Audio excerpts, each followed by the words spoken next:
Buenas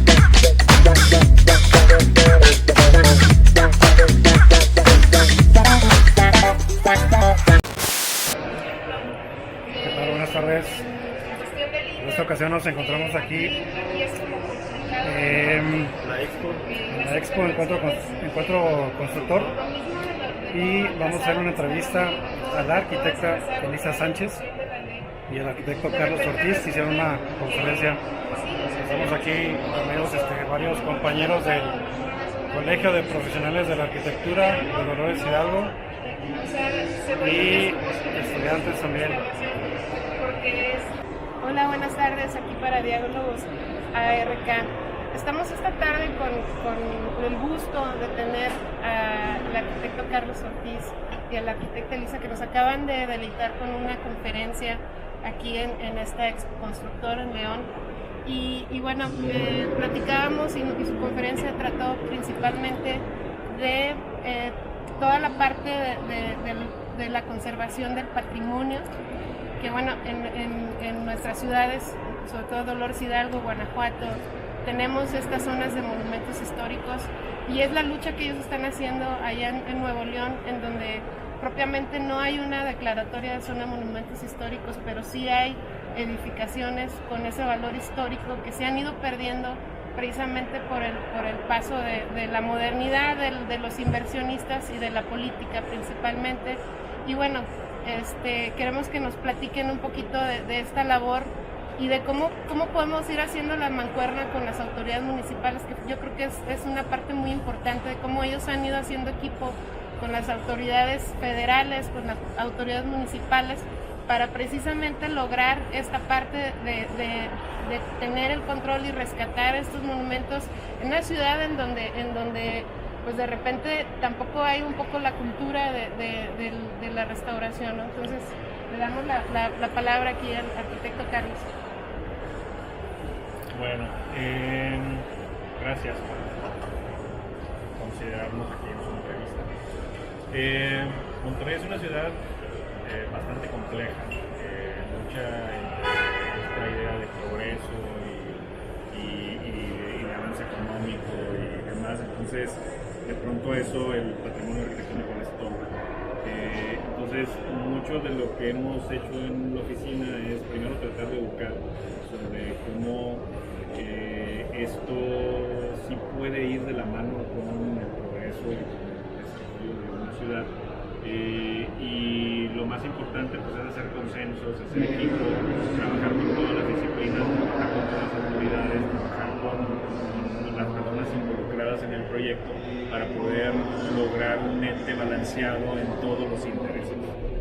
Sí, así es. Yo creo que no había una fórmula.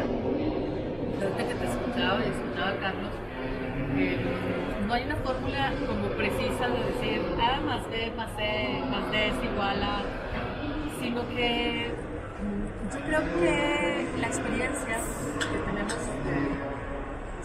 de Monterrey, de ser de ahí, bueno, el nombre tiene mucho de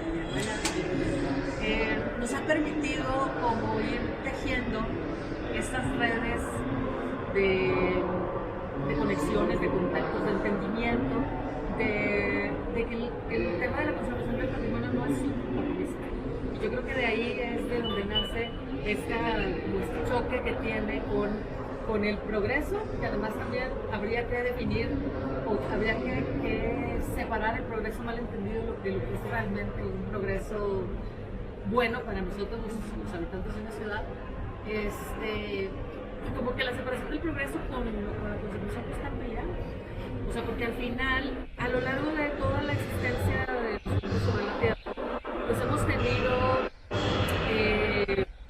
ido evolucionando, hemos ido aprendiendo, pero hay cosas que son base para nosotros en nuestra identidad, en nuestra construcción de la cultura. Entonces, ahorita justamente lo que platicaba en nuestra entrevista anterior era que en dónde está toda esa memoria, esa identidad que, como decía Octavio Paz, no se puede pues, tergiversar. Sí se puede, pero es más difícil, pues justamente en la arquitectura. ¿Por qué? Porque es el testigo insobornable de todo lo que nosotros hemos ido haciendo. Desaparecerlo significa que en algún momento esto pues no vamos a poder saber de dónde venimos. Pero yo creo que el choque es la intransigencia. François Choy tiene un libro que se llama Alegoría del Patrimonio, que decía que la conservación debe ser continuada y no intransigente. ¿Sí? ¿Por qué? Porque la conservación tiene que ser mantener aquello que define el pasado o las diferentes etapas históricas que se ven plasmadas en la manera de vivir de nuestros antepasados más lejanos, más cercanos, nosotros a los posteriores, pero obviamente que todo se va haciendo con la intención. Entonces, esto significa que ni los arquitectos estamos por encima de los que se dedican a la restauración o todos los especialistas en restauración, ni viceversa.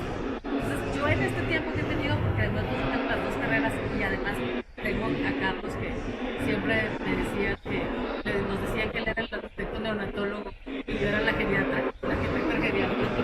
Entonces, o sea, realmente nos ha servido, somos una mancuerna que nos ha servido justo para entender como el punto medio de esto. O sea, él desde ver la arquitectura como algo nuevo, como algo que dejas huellas en qué etapa que estás viviendo, la época que estás viviendo, los sucesos y los acontecimientos y la tecnología que está viviendo.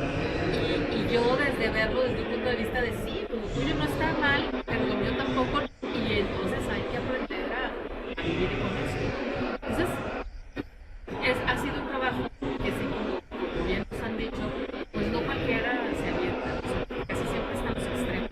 El extremo de restaurar a rajatabla con esa intransigencia de la François Choy o eliminar el pasado a rajatabla. ¿Por qué? Porque me estorba, porque me exigen mucho, porque no me dejan hacer. O sea, es mi casa, o es mi edificio, o es mi terreno, o es... Sí, entonces, ¿por qué si es mío? Pero si se fijan al final estas posturas individualistas que también tienen que ver mucho con el neoliberalismo que tenemos desde hace tiempo, pues justamente en vez de ayudarnos nos han entorpecido. Incluso las construcciones antiguas, o sea, la manera de construir de manera antigua, sistemas tradicionales, materiales tradicionales de construcción, en realidad la construcción era colectiva y eso lo hemos ido perdiendo. Entonces hay una reestructuración, si ustedes se fijan al final en la profesión de la arquitectura, no solamente en el tema de la restauración, en el tema del urbanismo, en el tema de la arquitectura, ¿no? O sea, yo siento que esto que estamos comunicando ahorita realmente es un tema de base hacia todas las disciplinas que de la arquitectura surgen. Y que bueno, como les digo, no hay una fórmula, sino es empezar a entenderlo y a partir de cada uno de nuestros lugares en donde estamos, empezar a trabajar en pos de eso. Y aparte también, o sea, la importancia de toda la arquitectura vernácula en el sentido también de todo el tema, por ejemplo, de la eficiencia energética, que en una ciudad como Nuevo León es tan importante, porque acá precisamente vengo del Congreso de Eficiencia Energética, donde todos los problemas que tenemos de huella de carbono también se tienen que ver con la envolvente del edificio, tienen que ver con los materiales que son como de la modernidad, cosa que con la arquitectura vernácula, precisamente de una manera empírica, los antepasados pues mitigaban toda esa parte de la climática que se fue perdiendo con de la modernidad, que ahorita pues tenemos que retomar ya ni siquiera por cuestión histórica, sino también por necesidad ya de ambiental, ¿no? O sea, entonces es muy importante el trabajo que hacen y realmente creo que luchar en una ciudad así con 5,000 habitantes, histórico de la cantidad, o sea, 5 millones de habitantes, o sea, es una gran labor lo que hacen, el estar al pendiente. Bueno, a mí me ha tocado vivirlo muy de cerca con el arquitecto Juan Casas, que es amigo mío, y que también siempre está así como que viendo y checando qué es lo que anda por ahí queriendo jugar y interviniendo. Y lo que hacen ustedes es una gran labor y ojalá todo este trabajo vaya teniendo frutos también dentro de la ciudad. Que bueno, lo puedan venir a compartir para nosotros es muy importante porque, como les digo, o sea, son dos visiones un poco diferentes, pero al final es lo mismo. Pero nosotros hemos vivido, crecido en una zona de monumentos históricos en donde sabemos que se sabemos que no puedes tocar, sabemos todo, pero al final también se vuelve una carga. O sea, al final se vuelve una carga y a veces es como difícil tener esa herencia. Hay una diferencia, fíjense que el año, ¿hace cuándo fuimos a Querétaro? Fuimos a Querétaro también a dar una conferencia y entonces se los platico mucho a mis alumnos de yo doy conservación del patrimonio y les platico esta anécdota, ¿no? Que nosotros cuando vamos a una ciudad procuramos pues ver de qué manera aunque sea rápido la conocemos. Fuimos a dar una conferencia, no teníamos mucho tiempo y dijimos, oye, nos subimos al turibús. Nos subimos al tranvía, que no es turibús sino como tranvía, turitranvía, ¿no? Y entonces nos fuimos a la montaña donde fusilaron a Maximiliano. Sí, y entonces pues nos iban contando la historia. Entonces ya contar pues toda la injerencia que tuvo personajes de Querétaro en la independencia con la corregidora, en las leyes de reforma, o sea cuando fusilaron a Maximiliano, en la revolución, no sé qué. Les decía yo a mis alumnos, solamente por dentro pensaba y decía, ¿qué se sentirá vivir en una ciudad que es tan importante dentro de la historia más conocida de México? Porque nosotros no, o sea, nosotros no tenemos nada, no tenemos, nunca fue para allá nadie, ¿no? Bernardo Reyes que lo mandó Porfirio Díaz, pero a mí me causaba, y ahorita te lo digo, te lo cuento, porque justamente no sé lo que es tener ese peso de él, el conservar. Lo puedo llegar a imaginar porque bueno, en Cuba, en La Habana, donde yo estudié mi maestría, pues es patrimonio de la humanidad, el Centro Histórico de La Habana. Me tocó ir, antes de regresar a Monterrey, me tocó ir a algunos de los pueblos que también son nombrados patrimonio de la humanidad. Cuando yo vivía allá, varias gente de Ecuador, de Barcelona, fueron a hablar de patrimonio, porque pues es el tema también ahí. Y entonces, pues realmente puedo llegar a imaginar el peso de ser una ciudad, bueno, Guanajuato es patrimonio de la humanidad, ¿no? Pero que además tengas tantas cuestiones históricas que entonces pese por encima de la contemporaneidad y de la época en la que nos está tocando vivir a nosotros. Nosotros en Monterrey siempre estamos al revés. O sea, la modernidad y la contemporaneidad arrasa con el patrimonio y nosotros tenemos como que ponernos de, espérate, ¿no? O sea, entonces sí entiendo, estos extremos yo creo que son malos, hay que encontrar siempre un punto medio y bueno, pues esa es nuestra chamba, a lo mejor 3 generaciones, 4, no vamos a tardarnos, pero pues lo ideal es que vayamos a Pues vamos cerrando. Pues igual les agradecemos mucho, ha sido, tío, como comentabas, para nosotros es muy importante este tipo de acercamientos porque precisamente, o sea, a nosotros nos sucede lo contrario. Me pasó con el Arqui Juan, pasamos por la parroquia de los Dolores, que fue donde el cura Hidalgo dio el famoso grito y él hacía así como que besando la piel. o sea era así como que wow, y nosotros ahí estamos. O sea, que para nosotros es algo tan común, pero precisamente se vuelve tan común, tan cotidiano, que también es un peligro. O sea, vas perdiendo esa emoción y ese amor. Sí, pero no permitirían los ciudadanos que la tiran. No, claro. claro.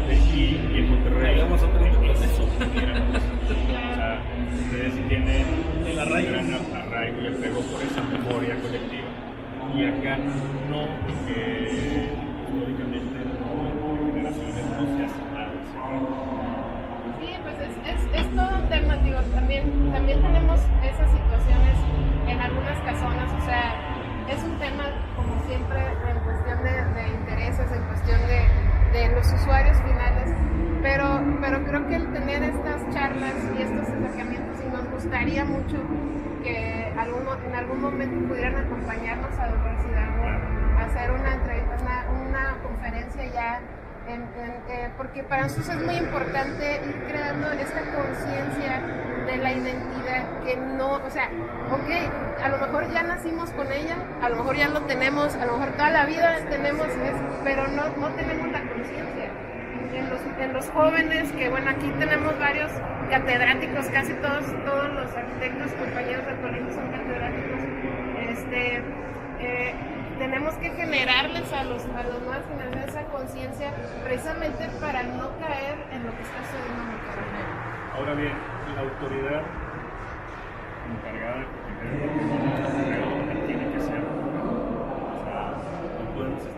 buscar lo que se ablande. O sea, si la COFEPRIS no fuera dura, estaría la Secretaría. Si la autoridad que regula los alimentos no fuera dura, estaríamos todos enfermos de cáncer. O sea, la otra parte, al no tener restricciones, hace lo que se le pega la gana en función de sus intereses económicos. Entonces, ¿qué es lo que está faltando? Que hagamos una ley adecuada a que estas cosas que no están fluyendo queden marcadas en la ley, para que entonces sí, la autoridad pueda guiarse por la ley y darnos un dictamen en función de una ley más robusta y que incluya todos estos intereses que hoy por hoy están en el aire. Pero justamente ahorita cuando platicaba yo cuáles eran las conclusiones que nosotros habíamos llegado, hablaba sobre esto que tú planteas, ¿no? O sea, hay que unir esfuerzos. O sea, porque luego estamos así por separado y en la misma, exacto, como en pequeñas células que justo por eso se nos hace tan importantes estos intercambios, porque ya nos empezamos a conocer y entonces empezamos a crear pues estas conexiones que nos permitan pues hacernos, los que entendemos todo esto, pues hacerlo y las necesidades y trabajar por hacerlo. Que no nos va a alcanzar la vida de nosotros, sí, vamos a tener que, por eso les digo que son como 3-4 generaciones. Pero precisamente si no se inicia, si no se hace, pues es ahí donde se ha llegado la situación de Monterrey. Y bueno, aquí precisamente eso es lo que estamos intentando. Bueno, les agradecemos mucho el tiempo, ojalá, digo, aparte tengo el orgullo de haber sido alumna del arquitecto Carlos en aquellos años, hace como 20 casi, no sé cuántos ya, como en el 2000.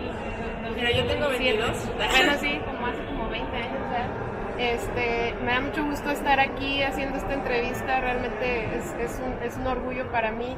Y bueno, yo quisiera hacerles como presidente de una formal invitación para que nos hagan un espacio y nos podamos invitar a nuestra ciudad, que conozcan nuestra ciudad, que nos den una charla similar a esta allá, para toda la generación de arquitectos que tenemos, todos los esfuerzos en una ciudad pequeña. Entonces es una locura, pero precisamente ese es el reto que tenemos que formar buenos arquitectos. Muchísimas gracias. Y bueno, antes de irnos, que nos tomemos una foto con los miembros de